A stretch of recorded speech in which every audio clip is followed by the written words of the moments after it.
Good morning students. आज हम आपको नया चैप्टर तो आपकी बुक का सेकंड चैप्टर है विलयन या सॉल्यूशन पढ़ा रहे हैं। तो सबसे पहले हम देखते हैं विलयन एवं उसके प्रकार, यानी विलयन है क्या। तो विलयन दो या दो से अधिक ठीक है अवयवों का समांगी मिश्रण होता है। समांगी का मतलब वो जिसके अंदर जो घटक हैं उनका क्या हो, गुण समान हो, यानी वो एक जैसी अवस्था में हो। अब इसमें देखिए दो पार्ट होते हैं, एक होता है विलायक और एक होता है विलय। यानी विलयन दो चीज़ों से मिलकर मिलता है, विलायक और विलय। विलयन में जो घटक अधिक मात्रा में होता है ठीक है वो क्या कहलाता है आपका विलय, और जो विलयन की अवस्था होती है वो विलायक जो विलयन में जो घटक अधिक मात्रा में होता है उसे कहते हैं विलायक, और जो आपका विलयन बनता है उसकी जो अवस्था होती है वो विलायक जैसी ही होती है। फिर है विलय। विलयन में जो घटक अवयव कम मात्रा में होता है उसे क्या कहते हैं विलय, ठीक है। और विलायक के अतिरिक्त मतलब दूसरा जो है, यानी कहने का मतलब जैसे उदाहरण ले लो चीनी और पानी, तो इसमें चीनी क्या है विलय और पानी क्या है विलायक, और दोनों से मिलकर क्या बना विलयन। तो विलयन देखिए क्या है, प्रत्येक अवयव के आधार पर अब क्या है विलयन का प्रत्येक अवयव, यानी कि ठोस द्रव और गैस हो सकता है। तो इसके आधार पर देखिए हमने करा है गैसीय विलयन। गैसीय विलयन में गैस दोनों गैस हैं, जब ऑक्सीजन और नाइट्रोजन गैस का मिक्सचर एक द्रव है क्या विलय द्रव है। विलय यानी कि जो आपका चीज़ उसमें डाली गई है वो क्या है द्रव है, और आपका विलायक क्या है गैस, यानी क्लोरोफॉर्म में नाइट्रोजन गैस में मिश्रित किया जाए। फिर आपका ठोस क्या है विलय, यानी जो चीज़ डाली जा रही है थोड़ी मात्रा में गैस, यानी कपूर का नाइट्रोजन गैस में विलयन। फिर आ जाइए आपका द्रव विलयन, यानी द्रव लिक्विड विलयन। गैस द्रव में मिली तो जल में घुली हुई ऑक्सीजन, द्रव जल में घुली हुई एथेनॉल, ठोस द्रव के अंदर जल में घुला हुआ ग्लूकोज, ठीक। अब आइए इसके अलावा दूसरा ठोस विलयन, यानी गैस ठोस में, यानी हाइड्रोजन का पैलेडियम में विलयन, यानी पैलेडियम में जो हाइड्रोजन एब्जॉर्ब हो जाती है। दूसरा है द्रव ठोस, यानी पारे का सोडियम के साथ अमलगम, जिसे Na/Hg कहते हैं। ठोस तांबे का सोने में विलयन, जो कि आप पहनते हो गोल्ड या फिर मिश्र धातु में। अब आइए कि विलयन की सांद्रता व्यक्त करने के तरीका, यानी concentration of solution, how to define concentration of solution. सांद्रता को कितने प्रकार के में करा जाता है, प्रतिशत के पदों में, भार/आयतन के पदों में, ठीक है। और तीसरा है आपका उसको भार के पदों में। तो अब देखिए देखते चलिएगा बेटा। सबसे पहले जो है आपका द्रव्यमान, ये प्रतिशतों के पद में 3 में करा गया, द्रव्यमान प्रतिशत, आयतन प्रतिशत और द्रव्यमान आयतन प्रतिशत। ऐसे ही भार में किया गया मोलरता और नॉर्मलता और फॉर्मलता। ऐसी भार में मोलरता और मोल फ्रैक्शन। तो अब हम पहले भी आ जाते हैं प्रतिशत सांद्रता क्या होती है। ये प्रतिशत सांद्रता 3 प्रकार की जो भी देखिए हमने बताई थी। इसमें द्रव्यमान प्रतिशत है, यानी परसेंट वेट बाई वेट। तो इसमें क्या है विलय पदार्थ के ग्रामों में, ठीक है, वह मात्रा जो 100 ग्राम विलयन में घुली हुई है। विलय पदार्थों की वो मात्रा जो 100 ग्राम विलयन में घुली हुई है। तो इसके लिए सूत्र देखिए क्या है, पदार्थ का भार ग्राम में अपॉन विलयन का भार ग्राम में गुणा 100। नेक्स्ट आ जाइए परसेंटेज वेट बाय वॉल्यूम, यानी भार बटे आयतन वॉल्यूम, ठीक है। तो इसमें क्या है विलय पदार्थ की मिली में, इसमें मिलीग्राम में, ठीक है बेटा। ये इसमें रह गया है मिलीग्राम, इसको हम GM कर देते हैं मिलीग्राम, ठीक है बेटा। मिलीग्राम में वह मात्रा जो कि 100 मिलीलीटर विलयन में घुली हुई है, ठीक है, उसका आयतन, ठीक है। मिलीलीटर में घुली तो क्या कहते हैं भार आयतन कहलाती है। क्या कहलाएगी बेटा ये भार, ठीक है, भार बटे आयतन कहलाती है। पर यानी कि विलय पदार्थ का भार ग्राम में बटे विलयन का आयतन ml में और गुणा 100, क्योंकि प्रतिशत है, प्रतिशत का मतलब क्या 100 में से। अब देखिए इसका मतलब देखिए जैसे 10% भार बटे वॉल्यूम कह रहे हैं हम, का अर्थ है कि 10 ग्राम विलयन में, ठीक है, 10 ग्राम क्या हुआ है, 10 ग्राम विलय विलयन में घुला हुआ हो। 10 ग्राम जो विलय है वो विलयन में घुला हुआ है। कितने विलयन में, 100 ग्राम विलयन में, ठीक है। 10 ग्राम विलय 100 ग्राम विलयन में घुला हुआ है, तो क्या कहेंगे भार बटे आयतन। नेक्स्ट आ जाइए आयतन प्रतिशत या वॉल्यूम बटे वॉल्यूम, यानी आपका जो विलय लिया है उसका भी आयतन लिखेंगे ml में बटे विलयन का आयतन। तो देखिए विलय पदार्थ का आयतन ml में बटे विलयन का आयतन, विलयन मतलब विलय और विलायक का मिश्रण। तो आपका वॉल्यूम बटे वॉल्यूम प्रतिशत, यानी विलय पदार्थ का आयतन बटे विलयन का आयतन गुणा 100। तो जैसे इसका अर्थ देख लीजिए 3% वेट बाय वॉल्यूम का अर्थ है यह कि 3 मिलीलीटर विलय पदार्थ 100 ml विलयन में घुला हुआ है। अब आ जाइए अंश, ठीक है, अब ध्यान से समझिएगा। अंश प्रति मिलियन यानी पार्ट्स पर मिलियन, जो कि हम लोग जो आपका वो होता है ना पोल्यूशन, उसको हम ppm में ही नापते हैं, पार्ट्स पर मिलियन। मिलियन का मतलब क्या है? 10 की घात 6। ठीक है, तो ये देखिए आपका ध्यान से पढ़िएगा, किसी विलियन के 1 मिलियन यानी 10 लाख ग्राम, किसी विलियन के 1 मिलियन यानी 10 लाख ग्राम में उपस्थित ये विलय की मात्रा, विलय की ग्राम में मात्रा को विलियन की ppm कहते हैं। यानी कि ppm यानी कि विलय का भार बटे विलियन का भार गुणा 10 की घात 6। तो देखिए जैसे उदाहरण के लिए अब देखिए ध्यान से समझिएगा, NaCl के विलियन की सांद्रता कितनी है? 10 ppm। इसका मतलब क्या हुआ? इसका अर्थ ये है कि 1 मिलियन यानी 10 की घात 8 ग्राम विलियन में 10 ग्राम NaCl घुला है। ये 10 की ग्राम 8 होगा भाई कि 10 की ग्राम 6 होगा बच्चों? 10 की ग्राम 8 होगा कि 10 की ग्राम 6 होगा? ज़रा मुझे बताइएगा। ये क्या है? ये आपका हुआ है, मुझे उसको व्हाट्सअप कीजिएगा। फिर है विलियन के 1 लीटर आयतन में विलय के किसका मिलीग्रामों की संख्या, विलियन की क्या कहती है? ppm में सांद्रता कहलाती है।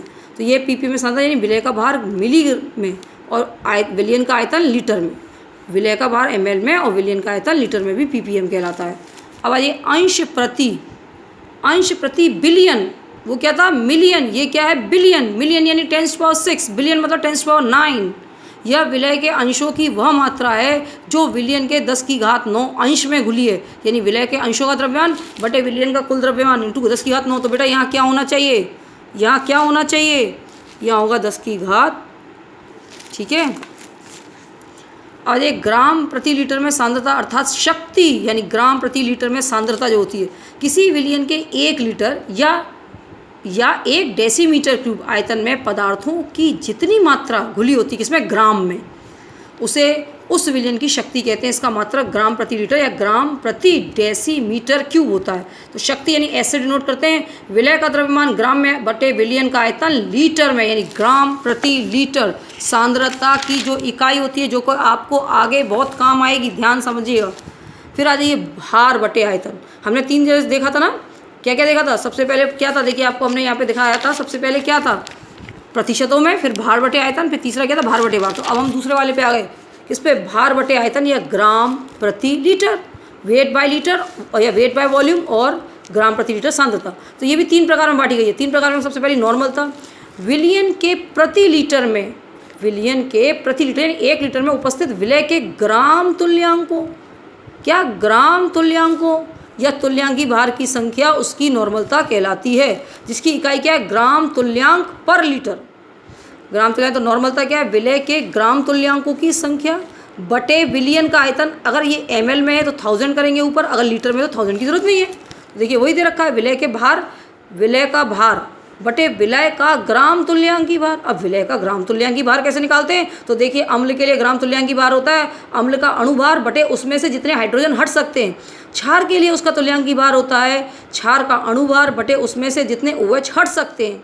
और आपका अगर कोई आपका पॉजिटिव है, कोई आपका पॉजिटिव कैटायन है, तो उसके लिए तुल्यांकी भार होता है उसका परमाणु भार बटे उस पर जितने पॉजिटिव आवेश है। किसी एनायन के लिए तुल्यांकी भार होता है एनायन का परमाणु भार बटे उस पर जितने ऋण आवेश हैं।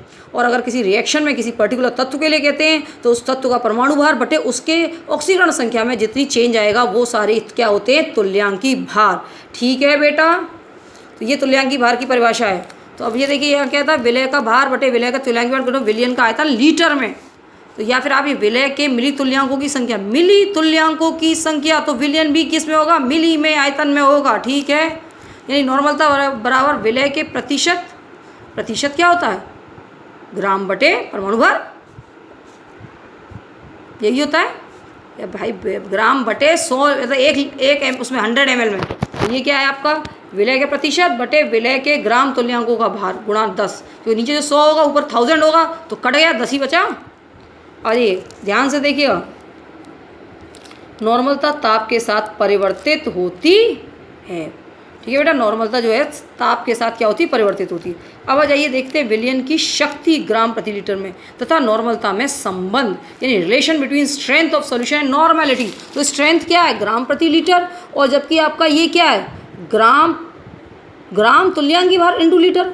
तो देखिए इसको समझिए, ग्राम तुल्यांकी क्या है, पदार्थ का भार बटे पदार्थ का तुल्यांकी भार, जो कि हम आपको समझा चुके हैं। तो विलयता की शक्ति क्या है, नॉर्मलता गुणे विलय का ग्राम तुल्यांक, यानी शक्ति में, ठीक है, नॉर्मलता में ई यानी ग्राम तुल्यांकी का मल्टीप्लाई कर जाएंगे तो क्या हो जाएगा, विलय की शक्ति बन जाएगी। क्यों बन जाएगी कि एन इंटू ई करा तो क्या बना आपके लिए, देखो जैसे आपका ये, ठीक है, ये है, इसमें ग्राम तुल्यांकों की संख्या लिख रहे हैं, आयतन है, तो हमारा क्या होता है, हमारा होता है ग्राम प्रति लीटर। इसको रहने दिए, लीटर में अगर ले रहे हैं, लीटर वाला बात करते हैं, ये लीटर वाला, ठीक है, अगर हम लीटर में ले रहे हैं तो भार बटे तुल्यांकी भार, ये आयतन। अगर हमें सांद्रता लेनी तो यानी इसको क्या होगा, इसको ऊपर की तरफ मल्टीप्लाई कर देंगे तो हमें क्या मिल जाएगा, वही चीज़, यानी कि नॉर्मलता में, नॉर्मलता के अंदर तुल्यांकी भार को ऊपर मल्टीप्लाई कर देंगे, नॉर्मलता में तुल्यांकी भार मल्टीप्लाई करा, मिल गया। अब आ जाइए मोलरता, किसी विलयन की मोलरता, ठीक है, विलयन में प्रति लीटर में उपस्थित विलय के मोलों की संख्या, मोल मतलब क्या होता है, भार बटे अणुभार, ठीक है, या परमाणु, जितने परमाणु की संख्या होती है बटे 6.002, तो ये होता है, तो ये क्या होता है, मोलरता, यानी शर्करा के एक मोल, विलयन का अर्थ है कि विलयन के प्रति लीटर में शर्करा का, ठीक है, एक मोल अर्थात 342 ग्राम या 6.02 इंटू 1022 अणु मौजूद है। एक मोल के अंदर एवोगैड्रो संख्या के बराबर अणु मौजूद होते हैं, बताया, और उसका जो अणुभार होता है वो क्या होता है, 1 ग्राम, जो 1 लीटर में उससे, तो मोलरता बराबर विलय के मोलों की संख्या बटे विलयन का लीटर में आयतन। और मोलों की संख्या कैसे निकालते हैं, भार बटे अणुभार, तो ये प्रति लीटर विलयन में विलय का भार बटे विलय का अणुभार। फिर देखो एम बराबर विलय का भार ग्राम में, विलय का अणुभार इंटू, ठीक है, ऊपर 1000 और विलय का मिलीलीटर में आयतन, अगर ये लीटर में होगा 1000 नहीं लगाएंगे। अब आ जाइए, नॉर्मलता की इकाई मोल प्रति लीटर, किसकी, मोलरता की, सॉरी, मोल प्रति लीटर है या मोल प्रति डेसी सेंटीमीटर क्यूब होता है। तो मोलरता क्या है, ताप के ऋतुमान पाती है, जैसे जैसे हम ताप बढ़ाएंगे मोलरता घटेगी, और जब 1 विलियन का x तनु किया जाता है तो उसकी मोलरता भी कम हो जाती है, x, ठीक है, उसकी मोलरता x गुना घटती है। मोलरता क्या है, विलय की प्रतिशतता, विलय की प्रतिशतता अपॉन विलय का अणुभार इंटू 100, रिलेशन देख रहे हैं, यानी विलयन की ग्राम प्रति लीटर में सांद्रता बटे विलय का अणुभार, ये सांद्रता से रिलेशन है, ये प्रतिशतता से रिलेशन है, या 10 गुणा विलयन का विशिष्ट गुरुत्व है, अब विशिष्ट क्या होगा, गुरुत्व क्या होगा, स्पेसिफिक ग्रेविटी, ठीक है, 10 गुणा विलयन का विशिष्ट गुरुत्व गुणा विलय का प्रतिशत भार बटे विलय का अणुभार। अब आ जाइए, मोलरता से संबंधित कुछ महत्वपूर्ण सूत्र हम बात करते हैं, some important formulas related to with molarity. यदि विलयन की मोलरता और आयतन से, आयतन m1v1 से m2v2 हो जाता है तो क्या रिलेशन होगा, m1v1 equal to m2v2, condition applied कि आपका कोई रिएक्शन नहीं होनी चाहिए, ये तभी होगा, रिएक्शन होगी तो नहीं होगा। अब आ जाइए, संतुलित रासायनिक समीकरण में यदि एक अभिकारक के n1 मोल दूसरे अभिकारक के n2 मोल से क्रिया करते हैं तब समीकरण क्या बनेगी, जब एक अभिकारक के n1 मोल दूसरे अभिकारक के n2 मोल से रिएक्शन करते हैं तो क्या बनेगी, m1v1 upon n2 equal to m2v2 upon n2। यदि समान विलय के दो विलय को, समान विलय यानी विलय एक ही है कि दो विलयनों, यानी एक मान लो 2 मोलर पड़ा हुआ है, एक में 3 पड़ा हुआ है, को मिश्रित किया जाए तो जो परिणामी विलयन होगा उसकी मोलरता क्या होगा, m1v1 plus m2v2 upon v1 plus v2, क्योंकि आयतन बढ़ गया है तो मोलरिटी घट गई होगी।